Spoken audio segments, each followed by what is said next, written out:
everyone, welcome to the Craft Corner. Before we get started with today's crafty creation, let's introduce ourselves. I'm Megan, and these are my friends. I love spring. I love when flowers are in bloom. What if you had a bouquet of flowers that was always in bloom? That's exactly what we're making today. Check out this bouquet. You don't even have to water it. And the best part is, each flower writes. Yep, today we're making flower pens. So come on, let's get going. Yeah. All right, so we have our flowers, we've got the floral tape, and we even have our pens. And what we have to do first is we need to cut the flowers. So you can use wire scissors like this or just regular scissors depending on how thick the stems are. And you said you wanted a yellow one. Now when you cut the flowers, you need to make sure that they're about the same length as the pen. You want them just a little bit shorter than the pen, because if they're too long, you can't use the pen, and if they're too short, the flowers won't be secure. Kind of measure it out on the pen, about there, okay, about right there, and then you cut. Yeah. Sure, you can leave the leaves on, no problem. It's kind of however you want. Okay. And you can measure to make sure yours is the right length. Does that look about right? Probably shorter. Maybe a little shorter. All right, do you want to cut just a little bit off? Sure. I'll help hold you. Squeeze. Tight. There we go. Sometimes they're a little harder than others. Exactly. You want to make sure you have the pen upside down so that you're going to put the flower at the base of the pen. So I'll show you first, and then we'll go through. You hold it at the top right here, just like that, right at the base of the flower and the base of the pen, and pull around like this.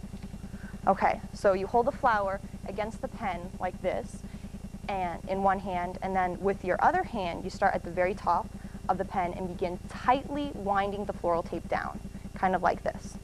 See how I'm doing that? Now, floral tape is different than regular tape because it sticks to itself. That means the best way to get a secure flower pen is to pull the tape tight as you wrap it around and down the pen, just like we're doing. So I'll demonstrate this one, and then we'll make them all together. Just dun, dun, dun, kind of wrap it all the way down. Okay. And then you can still use the cap. At the end, you just rip it, and then, because it's that floral tape, it sticks to itself. And there's one. So here, let's have everyone, there you go. Here's some for you.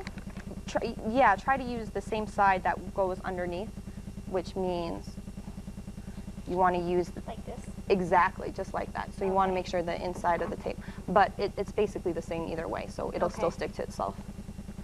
And then the hardest part is at the very beginning, trying to secure Oh, God.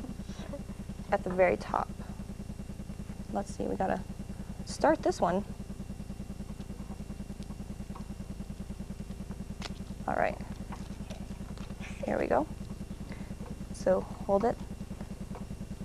Yep, just like that. Oops. And that'll sometimes happen too. If the head pops off of the flower, you can either glue it on to make sure that it stays, or you can just stick it back on and try again, and it should be just fine. And you also want to make sure, as you go down, the closer you kind of overlap as you go. Right here, just one sec, sir. As you go, you want to overlap, so that way it'll stick to itself, and also you won't see the pen, so it looks like an actual flower stem. Right, just like that. Maybe roll the pen rather than the tape. So here, watch this. Roll the pen there, like that. Okay, then what do we do after we're done? Okay, so when you're at the very bottom, end it about there, so you can tell if it's a black or blue pen. And that way, you can also put the caps back on, like that. Very good. Yeah, just like that. And can you feel it kind of stick to itself as you squeeze it? Good. And then you stop right there and rip it. Perfect. Very nice. All right, so now we've all got our pens. Good job. And they all look like they stuck just well. Was it fun? Yes. Great job. You made a really creative pen. Now you can make a whole bouquet for yourself Or for a present for Mother's Day or a holiday decoration, you can make a 4th of July little decoration. You can use them at school, at home, or share them with your friends. And when you share something that you made, it makes the gift extra special because it's something that you created all on your own. So all right, creative crafters, that's all for now. Next time, we'll use these fun paint pens to make bucket holders for our pens. We'll see you next time.